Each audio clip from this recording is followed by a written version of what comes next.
It's shocking. That is the work of like an older former military vet, more so something like his father.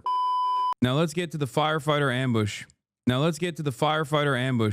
In Coeur d'Alene, Idaho, which is a famous location for actual anti-Semitism, not like the fake, like, oh, I don't like Israel conversation. Was the head of operation for Atomwaffen. I mean, it's like a neo-Nazi, white supremacist, white nationalist breeding ground. Breaking developments, Idaho authorities have identified the shooter accused of ambush. Yeah, I live in Idaho and I've been to Coeur d'Alene, and there are literal Nazis, like proud Nazis with swastika flags. Yeah. I'm not saying like, oh, they're Nazis because they're like fascist Republicans or racist.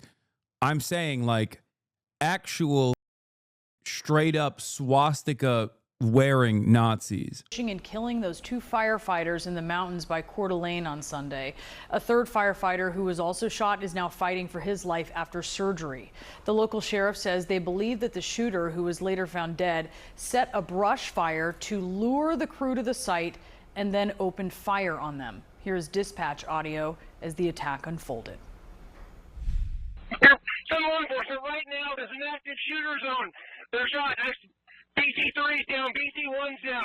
Everybody's shot up here. Law enforcement, code 3 now up here. CNN's Mark Morales is here now with breaking details on this. Mark, what are you learning about the suspect? Well, Brianna, we now know who law enforcement thinks did this shooting, and they've identified Wes Raleigh, 20 years old. He's from the Idaho area.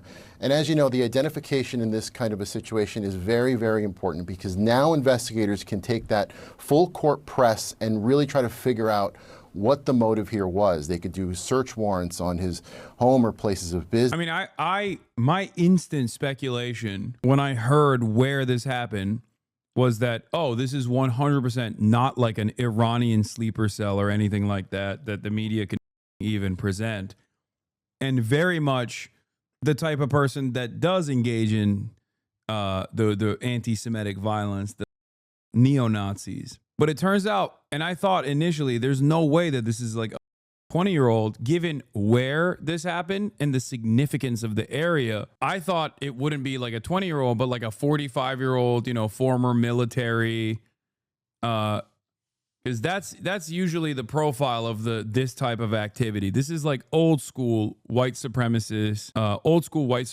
Aryan nation type activity. Turns out it is a 20-year-old. Business, or they could even talk to loved ones, people that he knew, anything that can help them really dig into why he did this. Now, law enforcement was able to 20-year-old Groyper shooter in Ohio. So crazy. Who would have seen this coming? To trace his cell phone signal, and that's how they were able to pinpoint exactly where he was on the mountain. But just as important was that initial 911 call. That's how first responders were able to learn not just a treasure trove of information, but that they were walking into a hornet's nest. Take a listen. We've got 2 unresponsive battalion chiefs, gunshot wounds, multiple gunshot wounds. 2 Coeur d'Alene firefighters are down. We need law enforcement to get up here. We could possibly get the 2 wounded out. I'm pinned down behind Battalion 1's rig. It's clear to me that this fire was set intentionally to draw. Now, Raleigh was found dead with a firearm near him, and we're still waiting for more details on this. But as we know, investigators and law enforcement are really pushing to figure out what happened here. Brianna? Have they gotten a hold on that brush fire that they... Who targets firefighters? Nazis. Nazis with a bone to pick. Nazis who still have some smoke for the firefighters that I suspect they were angry about for destroying their like the previous where is it? Or maybe it's I don't know. Sheriff suspect the shooter ambushed firefighters who asked them to move vehicle. I don't know. Something about this doesn't add up. Something about this does not add up. Jason wrote, like, everything adds up. The only thing that everything that adds up, but the only thing that doesn't add up is the profile of the shooter being 20 years old. That's the one thing that is confusing to me.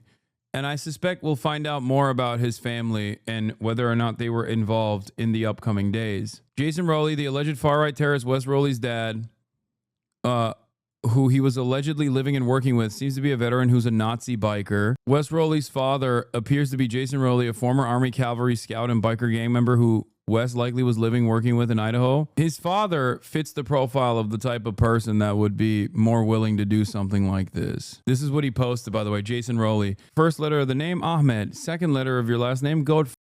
No irony here, you know? I don't know if it's relevant, but yeah, today's the anniversary of the Aryan Inferno when firefighters burned down the Aryan Nation security house as a training exercise. I don't know if this is related to that though.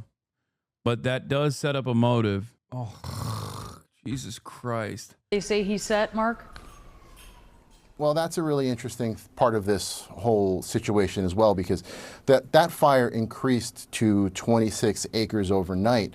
And when you think back to how this all started with Raleigh setting this fire, first responders can't put that fire out because they're being shot at. So it was in those initial moments that this fire probably could have been contained by now, but now at this point has reached and really, as we've seen, gone up to about 26 acres. And that's also an issue because, remember, because of this shooting, it's a crime scene. So investigators were having to pick up evidence as quickly as possible because there was a fire all around them. This fire is a significant issue, and if they weren't being shot at, who knows how quickly they could have put this under control. Brianna? Yeah, certainly. Mark Morales, thank you for the very latest on that. Investigators in Idaho are looking for a motive after a suspect ambushed fire.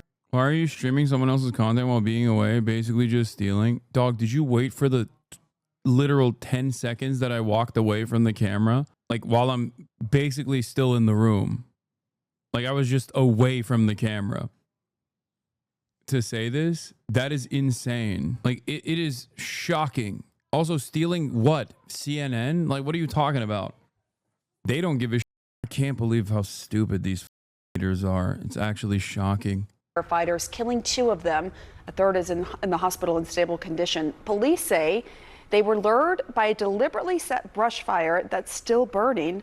The suspect was found dead hours later with a gun nearby. No, the tattoo doesn't say MS-13 also, chatters. It's 1488. He's a fucking Nazi. Steve Moore is with us right now. He's a former supervisory special agent with the FBI and a CNN law enforcement contributor. Steve, this is a very unusual situation. Have you ever seen anything like this before, where someone allegedly starts a fire, firefighters come, and then this individual allegedly starts shooting at those firefighters? Well, you know, I actually did work a case back in, 20 years ago, where there was a man who was bent on destroying an oil refinery. And his plan was to start a fire at the oil refinery and shoot firefighters as they came in. But his plan was so that the fire could go out of control. This guy's different. This guy's situation is different because what he's trying to do is simply kill the firefighters. The fire itself was a lure, not the end goal. Tell us more about how the investigation proceeds from here, given all the circumstances at play. Well, you know, what's interesting to me is yesterday they said between 3:15 and say 7:45, right around there, they knew that phone was up there and they knew that it wasn't moving. So they knew they had a pretty specific target there. And during that time, 4.5 hours, they already knew the number of the phone, obviously, and they did a lot of investigation in that 4.5 hours, which helped them to determine, before they even got to the body, whether there was going to be accomplices, a potential motive, things like that. So they knew a lot about the person they were looking for before they even found him. Yeah, just so disturbing. Very disturbing. You know, I mean, why would you go after a firefighter? Something about the information that we're being presented doesn't add up, especially considering his stepfather, I think, or his father, being a neo-Nazi. The man suspected of ambushing firefighters who responded to a blaze set on Canfield Mountain, fatally shooting 2 and seriously wounding a third, did so after firefighters asked him to move his vehicle. First responders who rushed to a grass fire on the east side of Canfield Mountain Sunday quickly found themselves under attack from a gunman who shot from a tree. Authorities confirmed Monday that Battalion Chief John Morrison in the Coeur d'Alene Fire Department and Battalion Chief Frank Harwood of Kootenai County Fire and Rescue were fatally shot in Sunday's attack. Dave Zidal, as an engineer with Coeur d'Alene Fire Department, was wounded and remains in critical condition. Police identified the shooter was Wes V. Rowley, 20 years old. He had previously lived in California and Arizona, but had resided in the Coeur d'Alene area since 2024, police said, apparently living out of his car. Around 300 law enforcement officers from local, state, and federal agencies converged on Canfield Mountain after the shooting. While the suspected shooter was at large, fire crews were unable to approach the blaze and community members were stuck on the mountain. Hours after the fatal shooting and subsequent standoff, police used a cell signal to hone in on Rowley's location, finding him dead with a shotgun nearby and flames closing in on his body. Police said Rowley appears to have died by suicide. Rowley's motives remain unclear Monday. Kootenai County Sheriff Bob Norris said no manifesto has been found so far. He noted that Rowley was once wanted to be a firefighter. We don't know if there's a nexus between that and what happened yesterday, he said, adding that investigators have not found any record of Rowley applying to any local fire agencies. Rowley had family in Priest River, according to KCSO. He did grow up in an arborist family and they climbed trees, Norris said. Rowley's grandfather, Dale Rowley, told KXLY TV that his grandson was an avid hiker who worked for a tree company and was interested in forestry. Before Sunday's attack, Rowley had 5 very minor interactions with local law enforcement, including 2 interactions with Coeur d'Alene police and 3 with sheriff's deputies. Norris said that the interactions occurred after community members called in welfare checks while Rowley's vehicle was parked on private property. Rowley was cooperative during his past contacts with law enforcement, Norris said. He had no criminal history in Idaho or the 2 other states where he resided. During a news conference Monday afternoon, Norris showed a photo, he said, was posted on Rowley's Instagram story shortly before the shooting. The story feature allows Instagram. The photo appeared to show Rowley dressed in camo pattern clothing with a mask covering the lower half of his face. Norris said Rowley's Instagram account is now deleted, though it's unclear whether Rowley deleted the account himself. Second headline has quote from the chair of the county on the Aryan link in the last bullet point. Spokane could ban warrantless ICE arrests on... Wait, what? Oh, what we should know about the Idaho fire and shootings. To bring you up to speed, about midday June 29th, police say a gunman set a flame to the dry forest on Canfield Mountain just east of Dalton Gardens between Coeur d'Alene and Hayden. As the blaze spread and firefighting crews were investigating how to fight it, he opened fire on them, killing 2 and wounding 1, who was in critical but stable condition. Sunday evening, local, state, and federal law enforcement immediately responded, and a short time later, the shooter was dead. We don't know whether he died from police gunfire or from the shooting himself. No, they said that he shot himself, right? They said he shot himself in the head with a shotgun. There is no evacuation order at the moment, but the fire is still burning. Kootenai County Sheriff Bob Norris advised local residents to monitor. Several news agencies, including Coeur d'Alene, Post Falls Press, have identified the suspect as 20-year-old Wes Rowley. We'll be digging into the story in the coming days. About 300 law enforcement agents responded to the scene, including at least one Spokane, are you happy? Based immigration ICE agent. Most were stationed for several hours at Cherry Hill Park on the east side of the ridge. What the was an ICE agent doing? Range saw the following law enforcement agencies on scene. Federal Bureau of Alcohol, Tobacco, ATF, U.S. Border Patrol, U.S. Marshals, Washington State Patrol, Idaho State Patrol, Spokane County Sheriff, Kootenai County Sheriff, Liberty Lake Police Department, Spokane Police Department, Post Falls Police Department, and Kellogg Police Department. The shooter's body was located via a stagnant cell phone signal by a federal surveillance helicopter at 3:16 p.m. and scooped up about an hour and a half later. Though investigators are still trying to determine a motive, Bruce Mater, the chair of the Kootenai County Board of Commissioners, referenced Coeur d'Alene's long history with white supremacy in a press conference. He said his comments were inspired by media speculation that the shooter could be influenced by white supremacy. Here's a lengthy quote from Mater, which references activity by Aryan Nations, a white supremacist hate group that was headquartered in Hayden and was later dismantled largely by grassroots activism. June 29, 2025 is a day that we will not forget in this community. It is the day evil showed his face, and we lost 2 outstanding professionals of the highest quality. I cannot fathom why anyone would commit such a heinous act. This kind of senseless violence is unheard of here. This is not who we are as a community, and when we hear how others portray the people who live here on the news, it's not true. What happened here decades ago is not reflective of the fine people who live here today. I want everyone to know that this is a wonderful place to live. The reason why he's saying that is because everyone immediately suspected that this was a, Aryan Nation style shooting. Wait, were the firefighters Nazis? No, man. What? And no, the reason why I'm saying this doesn't add up is because, not to say that there isn't, I'm not implying that this is a false flag or something. What doesn't add up is the shooter's background. it's shocking. If this was like a revenge killing against the fire department for, like, I don't know, burning down the former Aryan Nation stronghold, then a 20-year-old is not going to fit the profile of a shooter because it happened a long time ago. That is the work of like an older former military vet, neo-Nazi, more so something like his father, Wes Rowley's father, Jason Rowley, former Army Cavalry Scout and biker gang member who Wes was likely living / working with in Idaho. Coeur d'Alene, Idaho, northern Idaho. Who was it again that made their base of operations for the past handful of decades? Is the Aryan Nation, or Atomwaffen, right? Coeur d'Alene hate groups arrests extend North Idaho's long history with extremism. 31 members of a white nationalist group were arrested in Coeur d'Alene.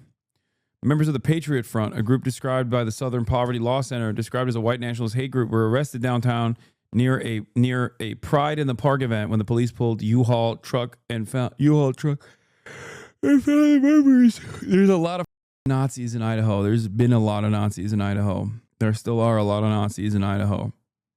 This type of Nazis. Today is the anniversary of the Aryan Inferno, when firefighters burned down the Aryan Nation Security House as a training exercise. Following the demolition, activist Greg Carr built the Human Rights Education Institute on the grounds of the neo-Nazi compound. But that was in 2001. Like, this kid wasn't even alive at that point. Do you understand why I said this doesn't make sense as a reason? Unless someone else was involved. Do you see what I'm saying? I don't know. Something about it just makes no sense. But yeah, of course, predictably, right-wing grifters are already lying about the Idaho shooter and claiming he's trans. Gotta muddy the waters to make sure accurate information doesn't get out. I think the uncensored shirt here is like him wearing like a Trump shirt, by the way. I'm pretty sure. Who said it was early on this morning? Now, his dad is a neo-Nazi, and I think he has a stepfather as well. And his stepfather is even more interesting. His stepfather is like, it's not a Trump shirt. Oh, it's his dad's tree service. I thought it was a Trump as Rocky shirt or something. Tack Train, don't just put up North shit and say he's a neo-Nazi. Brother, what are you talking about? Like, he's a neo-Nazi because he's a part of a neo-Nazi biker gang. Further, Jason Rowley, aka Wolf Voorhees selections, this time a pic of him and a fellow Army Cavalry Scout in Afghanistan. Another one where he's holding a copy of the Necronomicon next to his skull. Actually, I think his hand tattoo just says Wes. This dude's mother sure had a wonderful taste in men. Honestly, pretty the vibes in general and the whole family. Also, a lot of Nazis are into like Nordic shit, including historical Nazis, like the actual old school Nazis, like 1930s Nazis, were also deeply invested in like redefining German mythology by associating their own shared history, their own shared mythology with like Nordic runes and shit like that. So yeah.